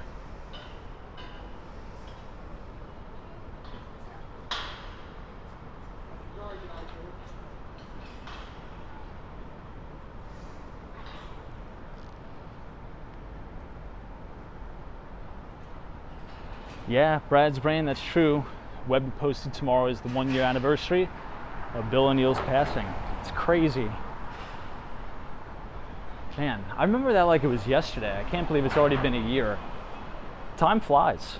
I feel as if as I've gotten older, it feels like time is just accelerating. It's strange because I remember sitting, Sam Oliver says Tom ignores me, I love it. I try to get to as many comments as I can. If I don't see your comment, just put it again. As the stream has grown here, I broadcast on an iPhone 13 mini, so the screen size is like this. So the screen is only big enough to see 2 comments at a time. So if you figure we get 1,000 comments a night, it's tough to. I try to do the best. Again, I guess that's it. If I don't read it, just put it again. That's all. But yeah, William J. O'Neill is the founder of Investors Business Daily and O'Neill Securities. He passed away last year. And he sold the company to News Corp for I think $250 million. The paper, right? IBD. Yeah, if you want to know a good book, How to Make Money in Stocks by William J. O'Neill is a great book.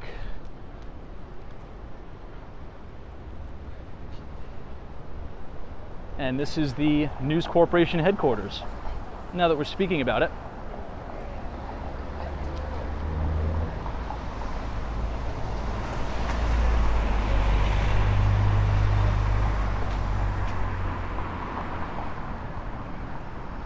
(1211) Avenue of the Americas.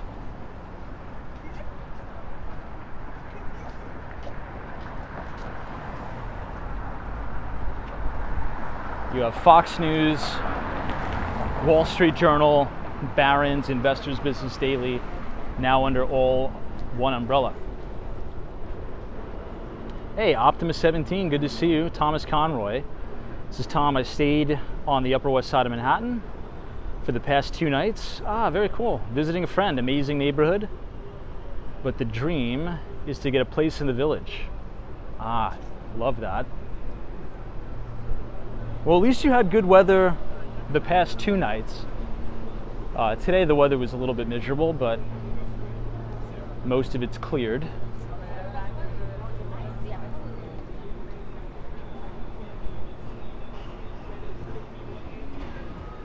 This is Diamond District.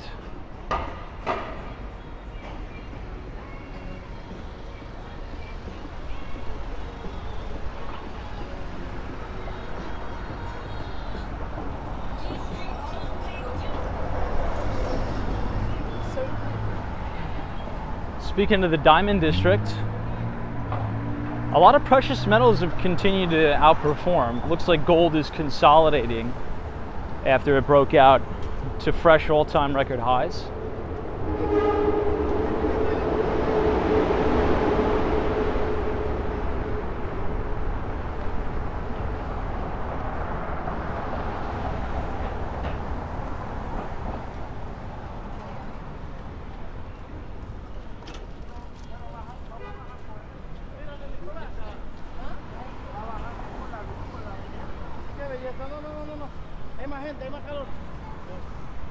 Here's Marsh McLennan. This is my old office. Right there in the corner.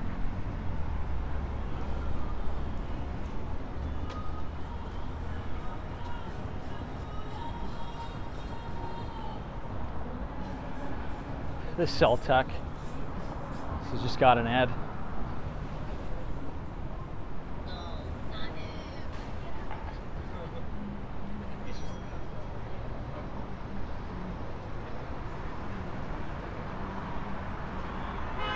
Ryan Reynolds, Mint Mobile. That was an awesome deal for him. He cashed out on that deal. I think Mint Mobile sold to T-Mobile.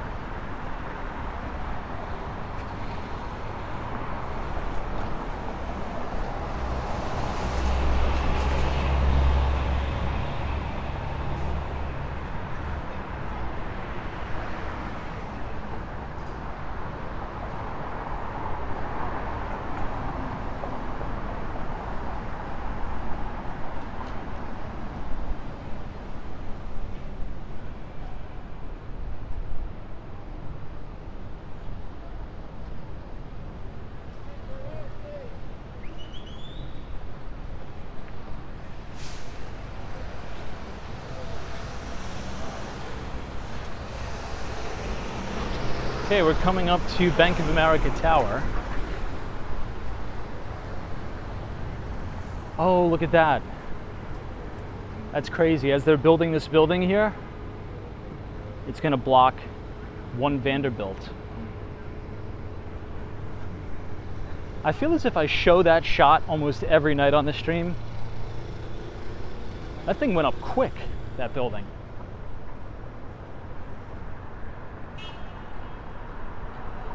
Steven says, hey Tom, I went to a business dinner at Windows on the World back in the 80s when I worked for Brooks Brothers. Wow, crazy. You work for Brooks Brothers? Cool.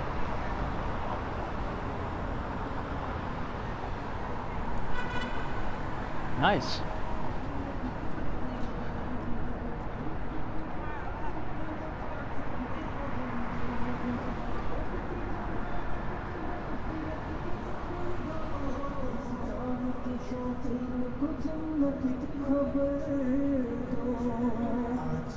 Oscar Diaz, I agree.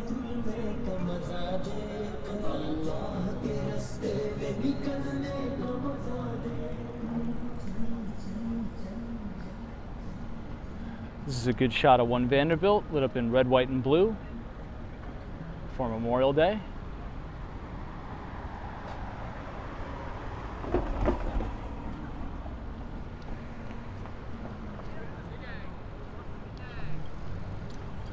There was such a horrible story about that former Green Beret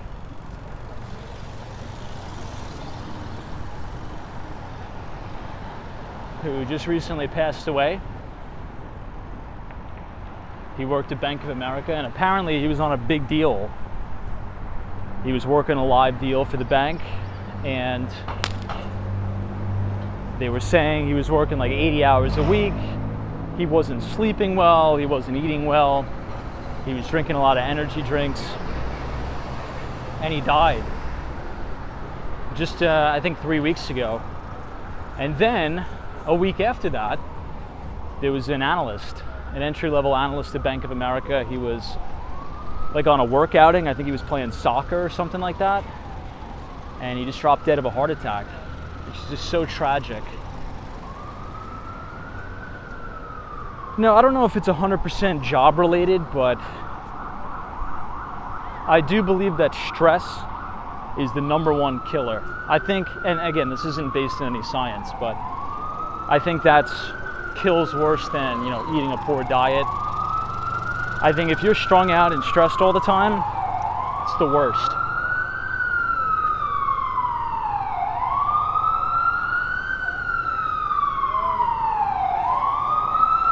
Here's the main spire of the Empire.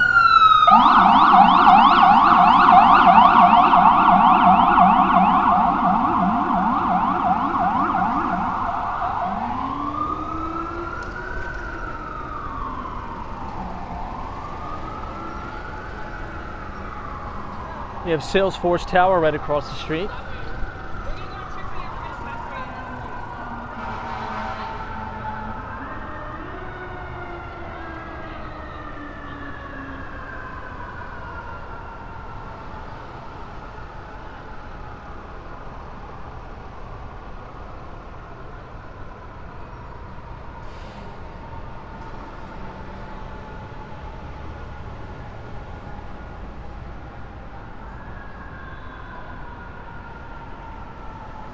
Hey, the ABX girl, take care, have a good night. Thanks for joining, and once again, happy Memorial Day.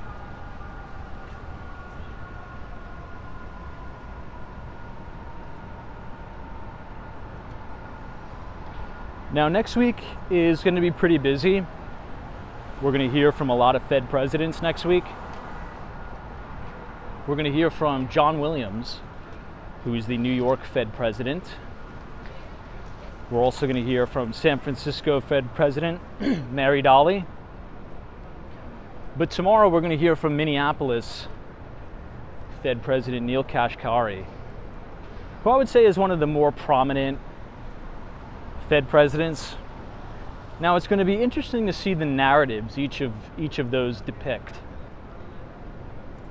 Because as inflation has been coming in much hotter than expected and we haven't really been making much progress, again, if you remember all the way back to the very, very beginning of the live broadcast, if you type !CPI in the chat, it'll bring you to that live infographic of headline CPI.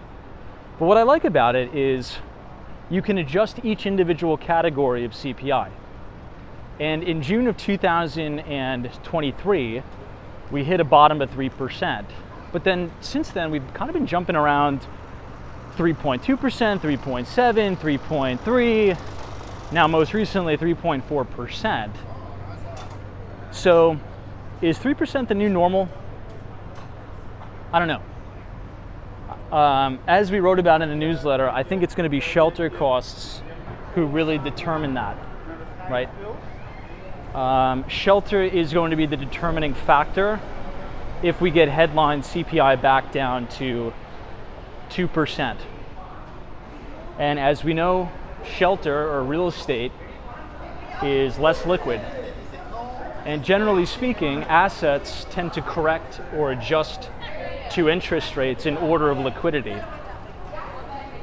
And that's why back in 2021, I would say the latter half of 2021, when the Fed transitioned from quantitative easing to quantitative tightening, there was a massive sell on beta, right? I should say high beta. So all of these high beta tech stocks got creamed, got absolutely smoked because interest rates were going up.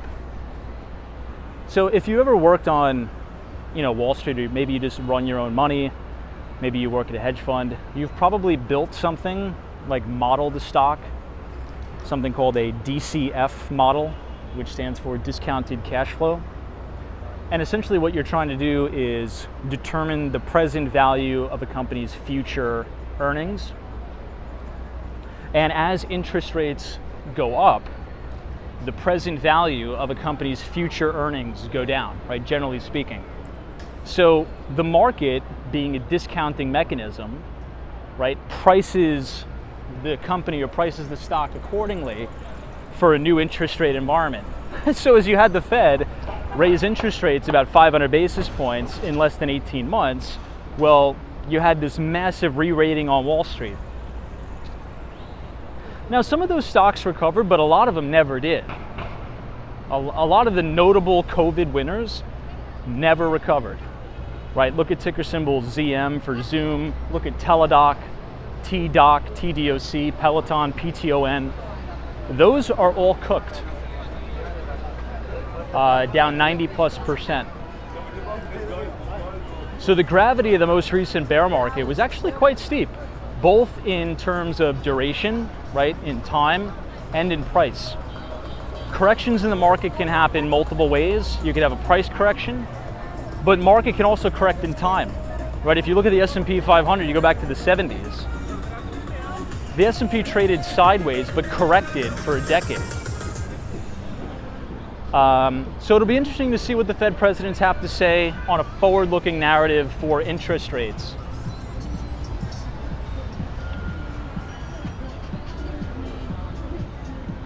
And if I had to guess, I don't think we're going to get any rate cuts in 2024.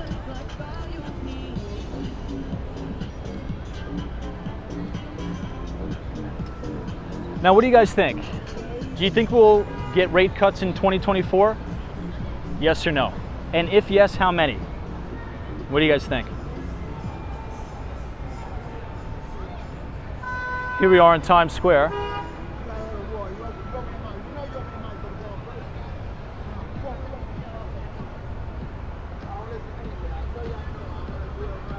Hey, what's up, Mark? So it's good evening from Arizona. Happy Memorial Day. God bless America.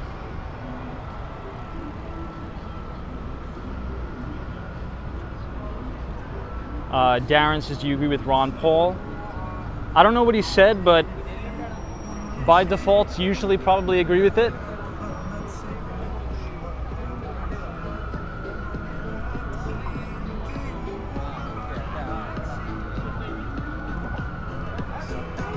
Someone said Q1 2025. Zebatatis is one maybe later in the year. Hold on, I gotta plug in my phone.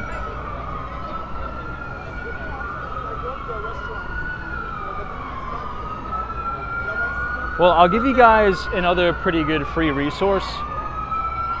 If you type exclamation point CME in the chat. So exclamation point CME in the chat. Hold on. I gotta put you guys down on all the filth, on the garbage. So again, type exclamation point CME in the chat and it's gonna bring you to the Fed Watch tool, which will give you the probabilities of a rate cut going out into 2025. And that's essentially what the bond market is pricing in. It's quite interesting to look at. So it is the CME Group Fed Watch tool, and that is essentially the Fed futures. So that's the futures market telling us the probabilities of a rate hike. And there's been some significant shifts in that. Give me 1 second.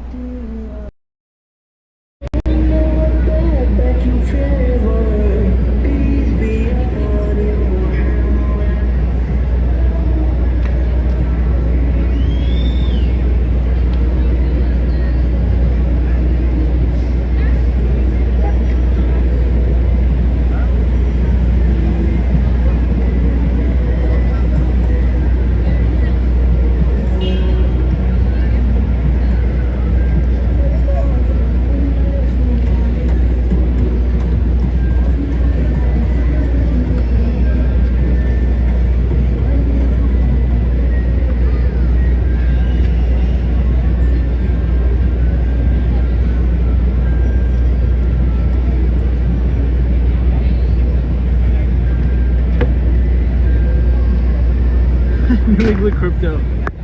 These streams are so well done for how low tech they are. That's so true. I appreciate the compliment. They are kind of low tech. I think these streams could be better. I don't know, maybe the low tech makes the stream what it is, because you get the raw, unedited New York. Look at this. This is the military recruitment center. Love it.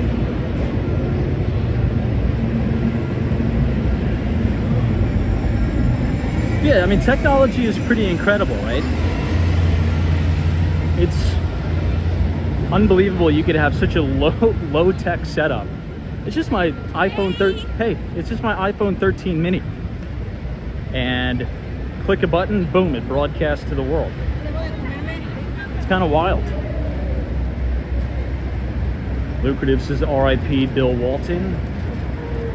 R.I.P. Bill Walton.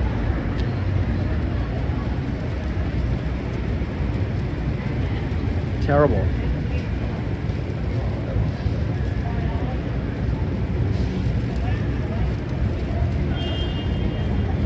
Hey, we have some Navy sailors over there. 2 thumbs up.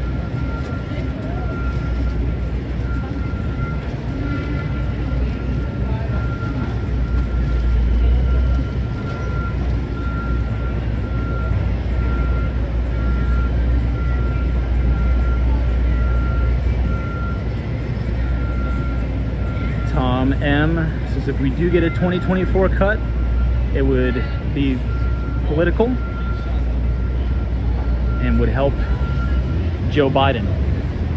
I don't know. I've heard that argument before, but I don't think I agree with it. Now, it doesn't mean I'm right. It doesn't mean you're wrong. Maybe you are right. But I don't see how a rate cut would help Joe Biden win election. I just don't see it. If anything, it may make it worse. Because if the Fed starts to stimulate the economy when it's already red hot, I mean, we have record low unemployment. The S&P 500 is quite literally trading at new all-time record highs. The NASDAQ is trading near record highs. Dow Jones trading near record highs, right? Retirement balances, 401ks, IRAs, wealth at all-time record highs, home equities at all-time record highs. And to cut and stimulate the economy, what's the one drawback that everybody's really, really pissed off at Sleepy Joe, at our good friend Joe? It's inflation, sustained inflation. So why would he shoot himself in the foot by pestering our friend Jerome Powell to essentially let the inflation genie out of the bag again? I don't know. I mean, maybe you're right. But at this stage, I think it would do more harm than good. Now, I've said this many times. I think, and this is my opinion, again, it doesn't mean I'm right. Anything I say on this broadcast is opinionated. It doesn't mean I'm right. I could be wrong. But in my view, I think the President of the United States always takes too much credit for stock market returns when they're positive and takes way too much of the blame when they're negative. I think the President of the United States, generally speaking, has very little to do with how the stock market performs, in my opinion. Particularly in this new age of modern monetary theory. It's more monetary policy.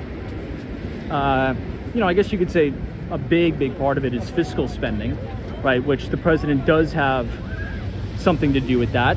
But it seems as if both political parties now spend like drunken sailors. So I guess there's really no differentiating factor. So I don't know. We'll see. He hasn't led to it. I would just say, if he's debating Trump, I'd say, President Trump, here's a chart of the S&P 500. It cratered under your watch. Now, granted, obviously, there was a global pandemic, right? But that's kind of how you have to say. You have to say, look, stock market's at all-time record highs. People are doing well. Home equity is at all-time highs. 401k and IRA balances are at all-time record highs. The stock market's ripping. I would just hammer that consistently, because that's really the only the leg you have to stand on. So you might as well use it. I've never seen Joe Biden say that once. Although I don't watch the news at all. But I don't think Joe Biden or Jean-Paul or Jean-Paul Pierre ever says, hey, the S&P 500 hit a new all-time record high today. Never hear him say it. Anyway.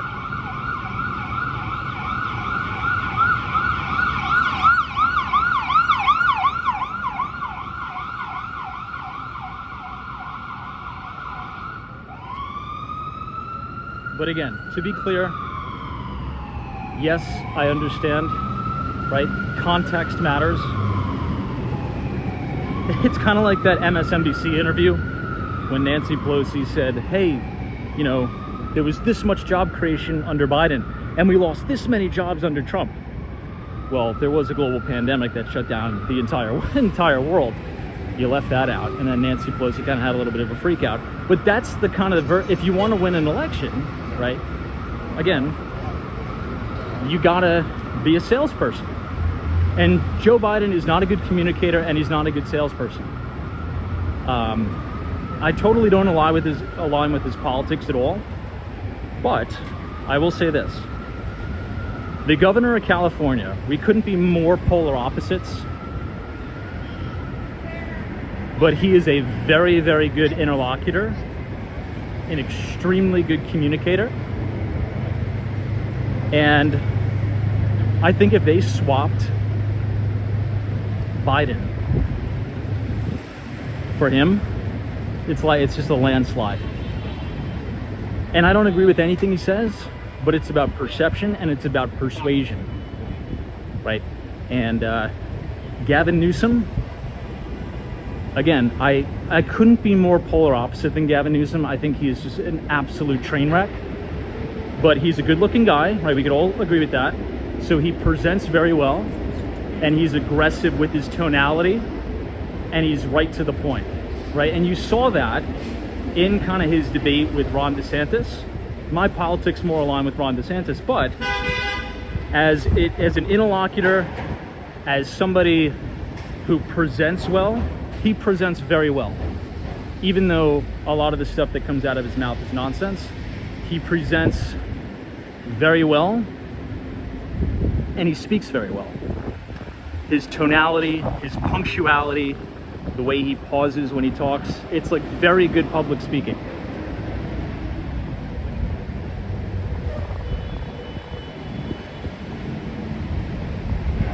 Again, I don't agree with that, pretty much anything he says, but you need someone who can communicate and do things like that. So I don't know how we got on that topic, but anyway, guys, I have to go. I want to wish everybody again, happy Memorial Day. God bless all of our veterans. God bless America, and God bless everybody in the chat. Thank you for joining. I thought this was really fun. We explored many interesting parts of the neighborhood in New York. We talked about cybersecurity. Yeah, we had a good time. It's all that matters. So thank you all for joining. I appreciate your viewership.